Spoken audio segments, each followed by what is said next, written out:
Good afternoon. Welcome to Deep Thoughts While Driving. Me, myself, and I, as per norm. Deep Thought is till death do us part. This is actually I tried one on the way to the normal Tuesday day job and ended up pausing and tired, and I lost track of my train of thought and it went badly, so I'm actually revising, starting over, I guess. Not that anybody's gonna notice or care, but I figured I'd mention it anyhow. So anyhow, till death do us part. The reason for that is my wife and I have been having some relationship issues, and we finally got a lot of it resolved. Just stuff that's been kind of hanging over us, and we kind of, hey, guess what, and got it figured out and straightened out. So it makes me very, very happy. I'm one of those people who believes that when you marry someone, you make a vow to love, honor, cherish, sickness and health, you know, till death do you part kind of thing. And you make the vow and you mean it. Now, this is coming from a guy on his second marriage. The reason why the vow became null and void with the first marriage is, simply put, my first wife was obsessive compulsive bipolar, and the entire time we were together was not a medication. To say she had mental health issues would be an understatement. She was physically, emotionally, psychologically, spiritually abusive, off and on, due to her mental health issues. So I don't hold any grudges or anything, but it got to the point where I was seriously considering medicating myself in order to remain being with her, and I couldn't do it. Why should I be on medication to be with you if you're not willing to medicate yourself for a mental health issue that you know and acknowledge you have? That, and I was a battered husband. Yes, whatever. Anyhow, so there was the physical violence involved, and by the time I decided that her marriage vows to honor and, you know, be respectful to me were null and void because she broke them,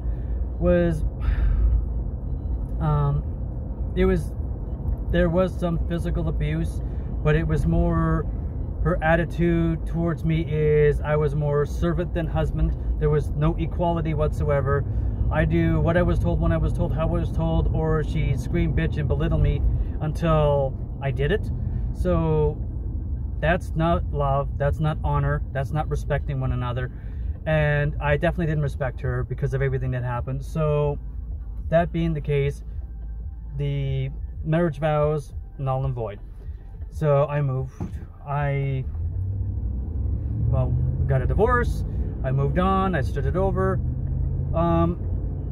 And I still believe in those vows. But I do believe under certain circumstances that if one of the people in the relationship, I don't care if your relationship consists of man and woman, woman and woman, man and man, you know, as long as it is an, you know, human and animal, like really, like seriously, that's disgusting.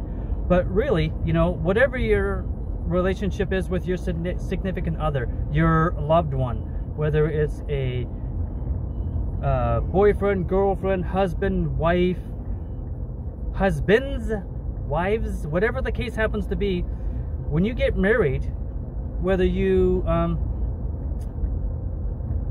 go into a church or, you know, stand on the steps of the courthouse in front of a justice of the peace, whatever the case happens to be, but when you enter into that agreement and you make that vow to love, honor, and be with another human being for, you know, the rest of your life, that actually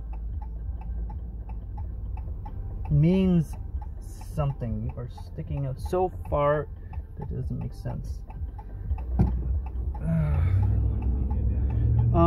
Sorry.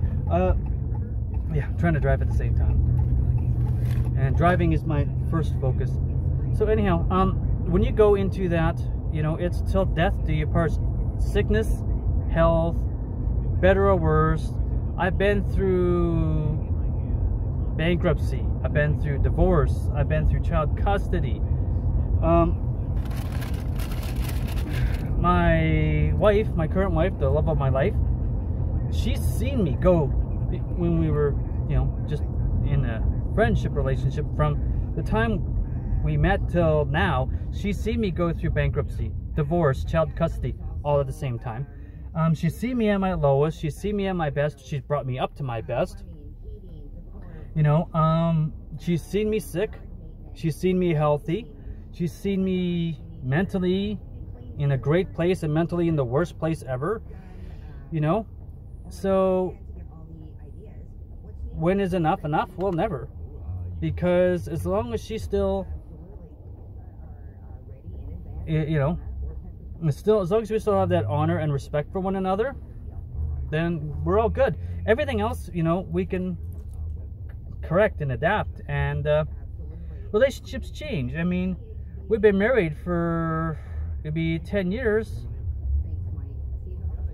this year, and we're not the newlyweds we used to be, not by any means. We've gone through a hell of a lot since then. We've gone through pregnancy, unexpected pregnancy. We've gone through miscarriage. We've gone through the trauma of trying to come back from the miscarriage. On my wife's case, it was first pregnancy, first miscarriage, you know, like total devastation. And we've gone all through this together.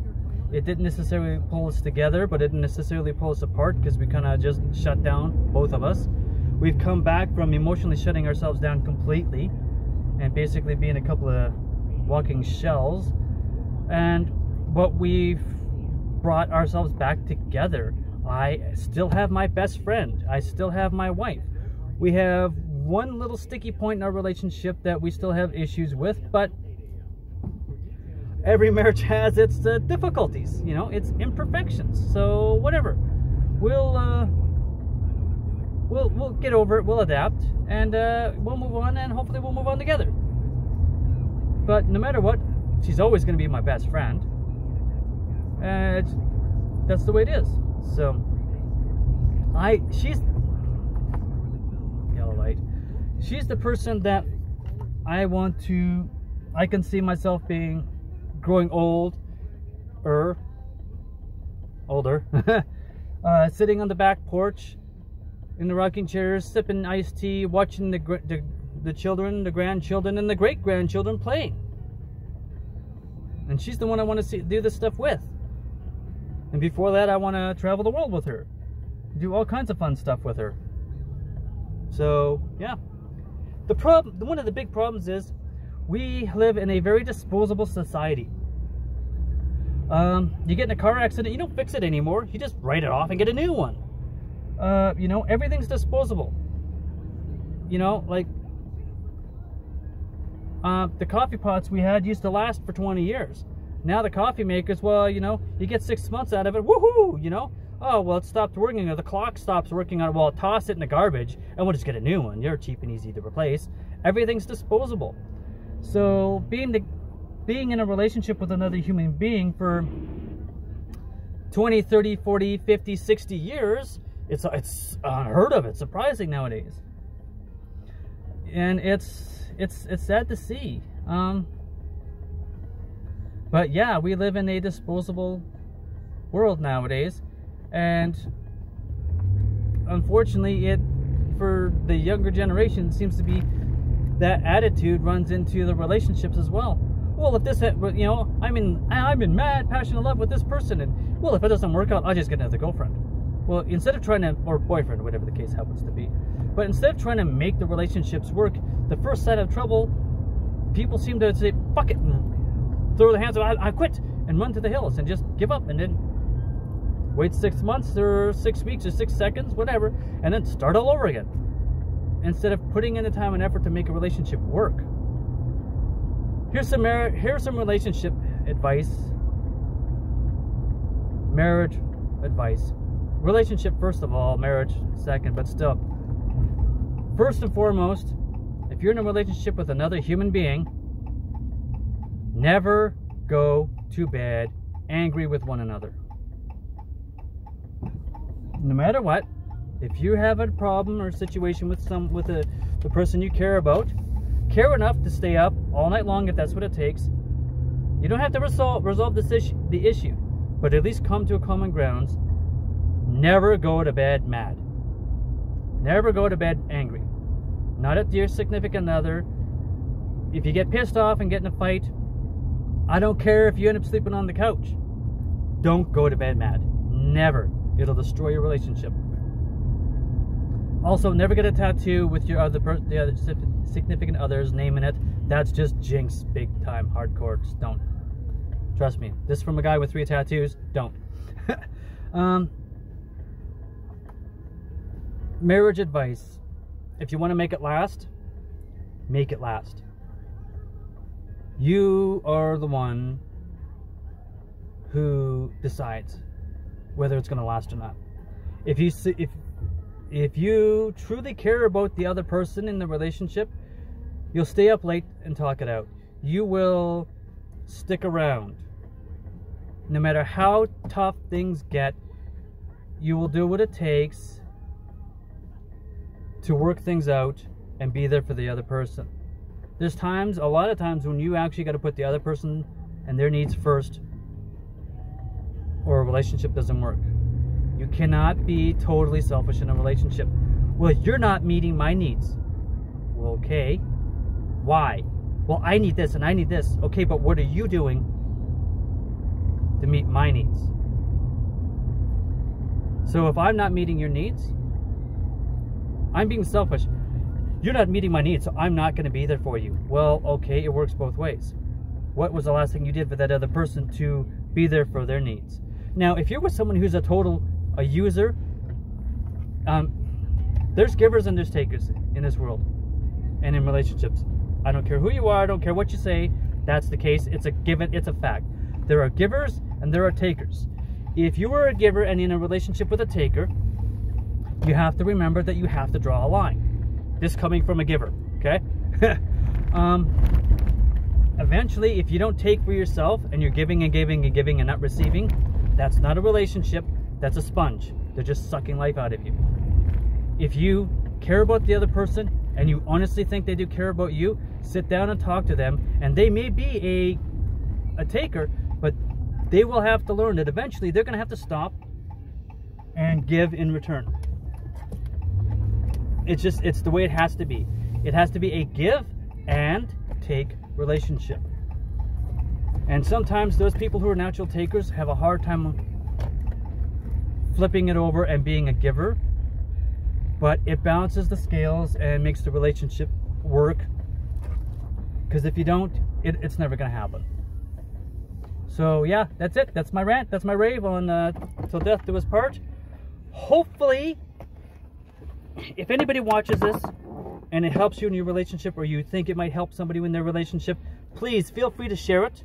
If you like it and it's helpful, give it a thumbs up. Feel free to subscribe. Take her easy. Later.